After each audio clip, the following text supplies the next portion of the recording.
What's up, everybody? Welcome to another episode of the PTA Inspire series. Y'all are going to hear this one. This is about my friend Victor here. He has been through quite a journey of his PTA journey, but he has made it to the other side. So he is a perfect example of somebody who said, I'm not giving up. I'm going to see this through. I'm not going to quit. I'm going to make sure that I accomplish this dream of mine for myself, for my family, and I'm just really proud of him. So I'm just going to let him tell his story. So Victor, thank you so much for coming on today. Thank you for having me, Brie. Of Appreciate course. being here. Yes, Victor is one of my OG coaching program students, so I am so happy to see him come over to the other side. So proud. So Victor, first of all, I think I've heard it before, but I'm always learn new things about my students when I do these calls with them. What what brought you to the PT profession, and why did you specifically choose PTA? Well, my journey started a long time ago. I started by coaching girls basketball, and they would always get injured. And I was thinking, like, how can I do something to like help them before they get injured, like exercises or strengthening stuff. And I wasn't really sure like what I can do.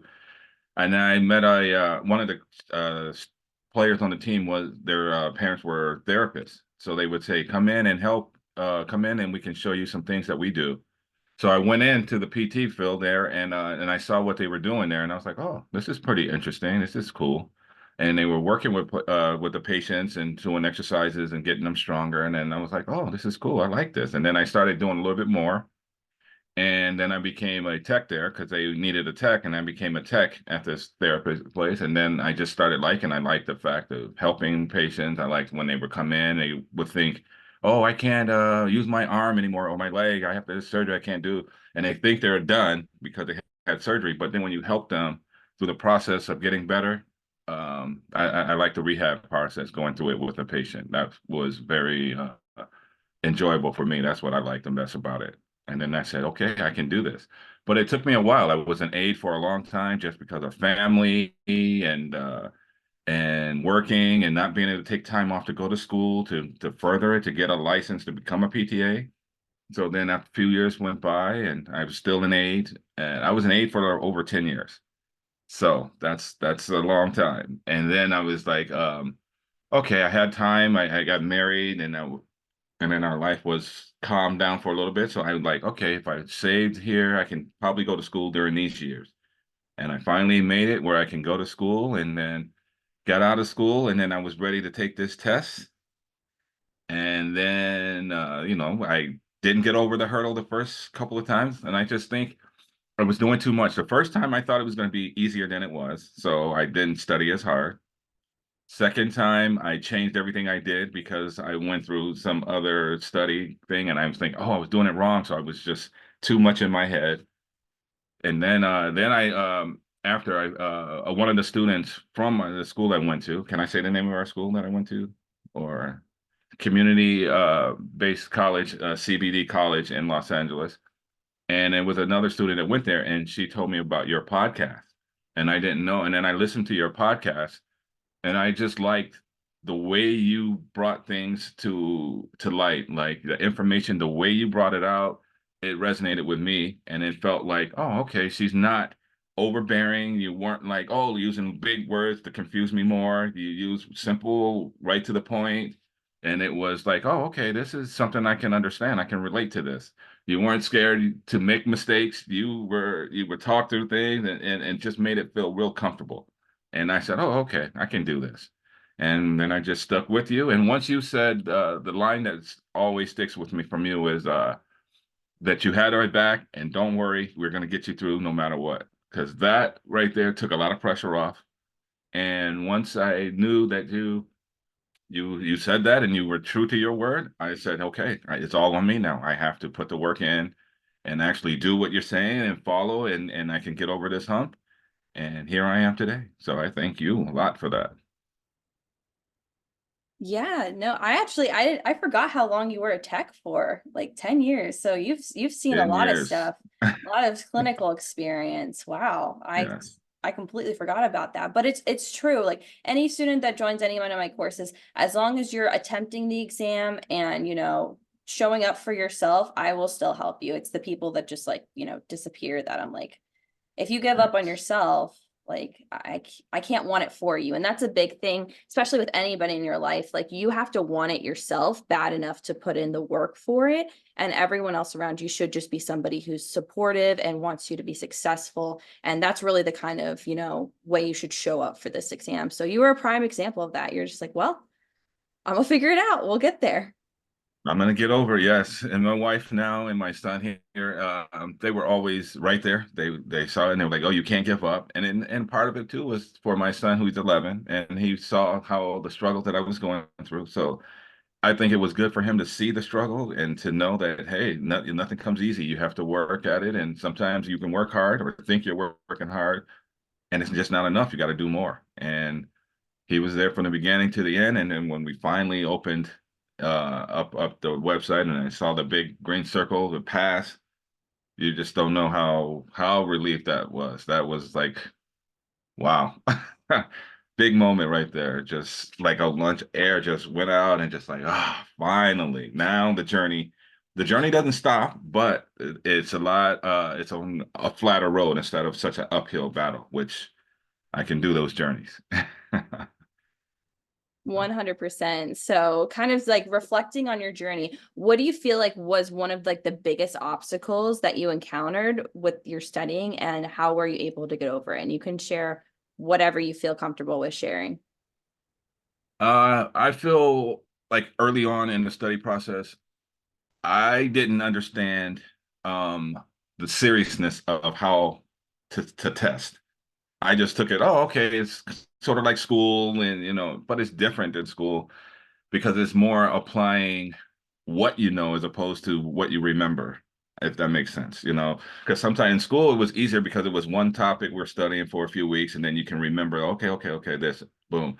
But here to get through this whole test, it's the studying of the knowledge of knowing what you're talking about, how to bring it about, putting in the time. And I felt that early on I didn't put in enough time to study. I was just like, oh, I'll do a study here, a little bit here, hour here, 45 minutes there, thinking that was going to be sufficient. But finally realizing that I had to separate myself from the TV area where I was studying, from my son or the kids in the house making noise or whatever, and just really lock in.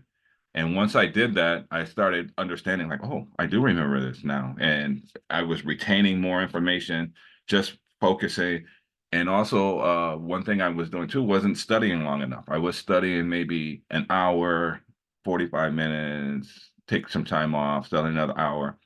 And then I realized I was getting tired in the test taking. Like in the second part of the test, I was like mental fatigue would kick in, and I'm like, oh.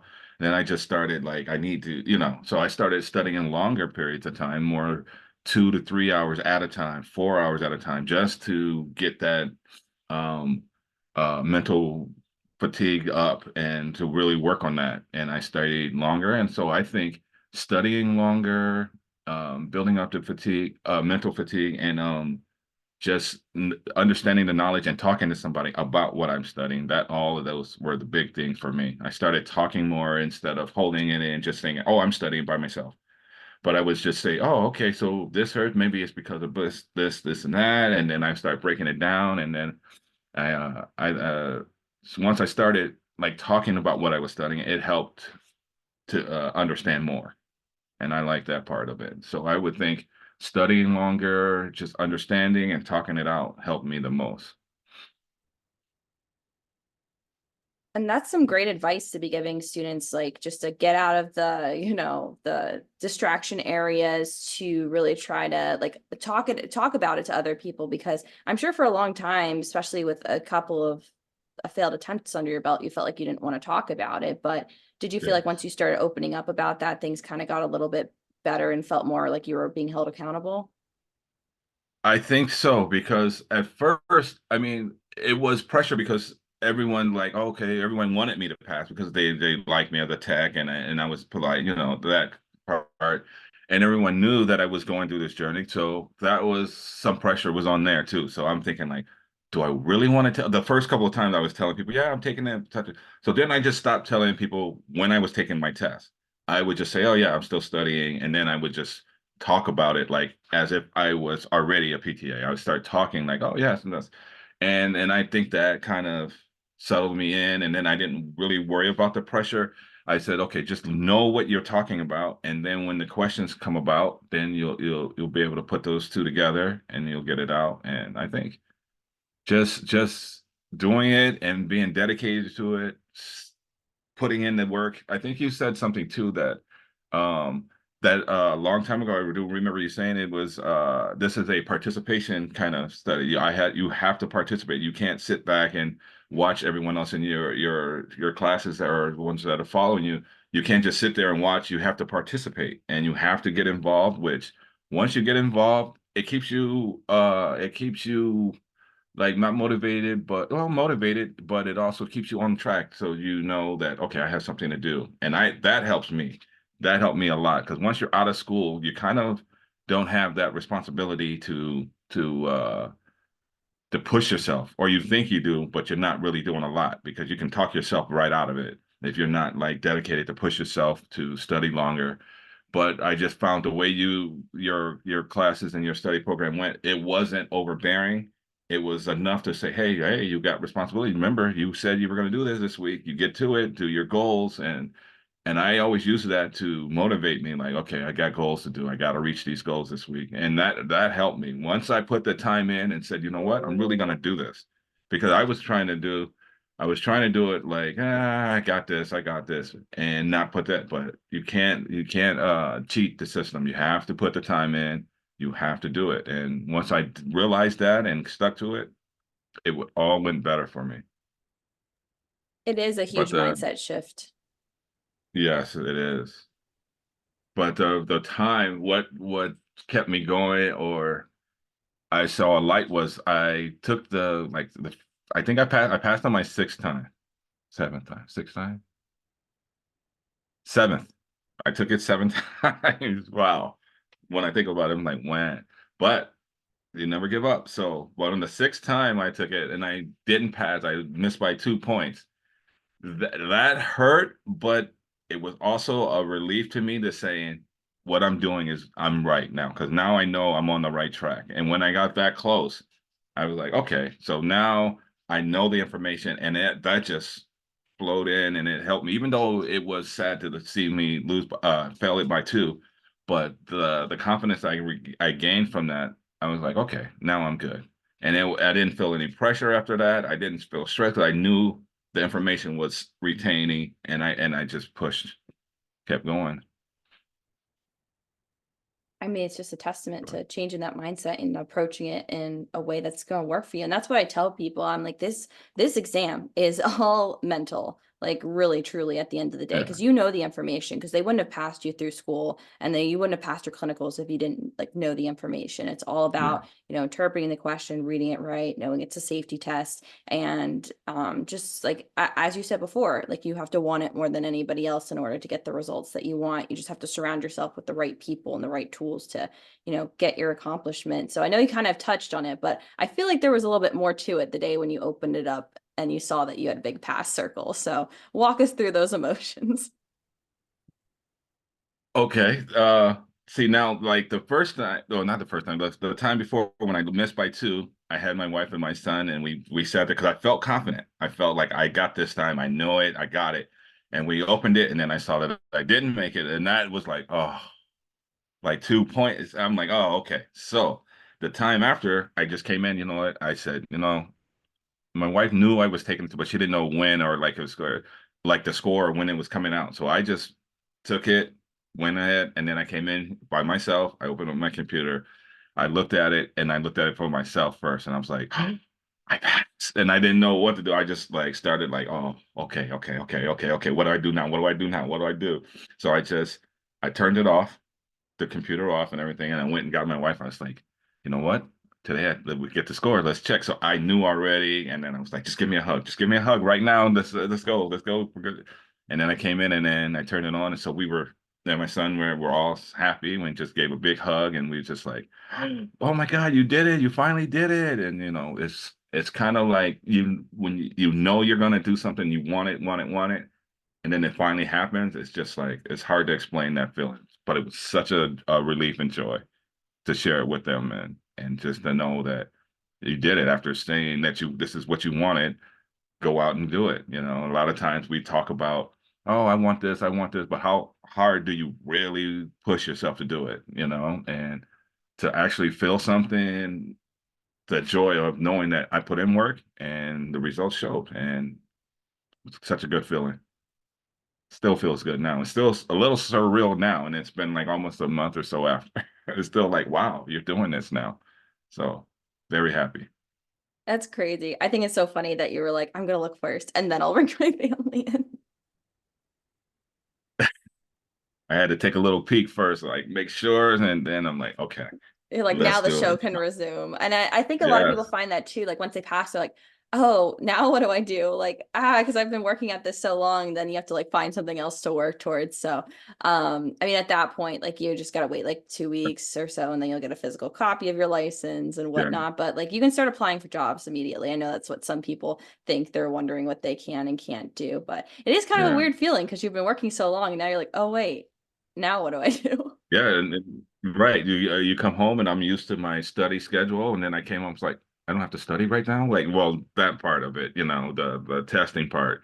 I still look at stuff all the time and try to stay on up everything. But the whole fact of just the studying every day, like we was doing, and I was like, wow, that's done. I felt like I needed to do something. I'm like, okay, what do I do now? I have this time, but it just all of it was a testament to just dedication and hard work. I love it. I love So it it. worked So I know out perfect. you gave a lot of helpful advice to students as they're studying, especially those who've gone through a couple of failed attempts and not knowing what to change moving forward. But if you could offer one piece of advice to any PTA student who might be in your position after, several attempts of not passing, what piece of advice would you offer them? I would offer for me maybe just take it personal. Take it personal. Say, hey, you know what? I really got to do this. If this is what I want to do, put the time in, put the time in, put the time in. Because other than that, if you don't put the time in, like I said, like what helped me is studying, actually blocking 4 hours out. Every weekend I would put in at least 4 hours straight. And during the week, I would do 2 hours straight studying, just straight time, just focusing on whatever it is that you're going to do, and retain it, and then try to use that what you retain. You have to speak it out to someone. Try to talk to somebody, family, friends, or someone who will listen to you. Just say, hey, if you're a shoulder, and you just talk through it, talk through everything that you're studying. Just talk it through, hear it, say it, and do it. That's, I mean, putting the time in, you have to do it is my biggest takeaway from this, is because everything changed once I started focusing my time and putting my time in. I felt better, I felt more relaxed, I felt confident, and that's what I would say. Put the time in. I love it. I love it. Where can people find you if they have any questions for you? Good question. I don't have like any way. I don't know. Like Where Instagram? well, I do have an Instagram, VL Weaver. And Instagram, I guess that's where it is. That's about it. That's Yeah. fine. I know sometimes people have questions for people, so no worries. All right, Victor. Well, thank you so much for coming on the PTA Inspire series. I'm so proud of you for pushing through despite, all of the stuff that's happened, but you are a true testament to the only way you don't become a PTA is if you quit. That's so true. Never. Yes. Thank you so much for having me, Bree. All right. Take care, everybody. See you on the next one.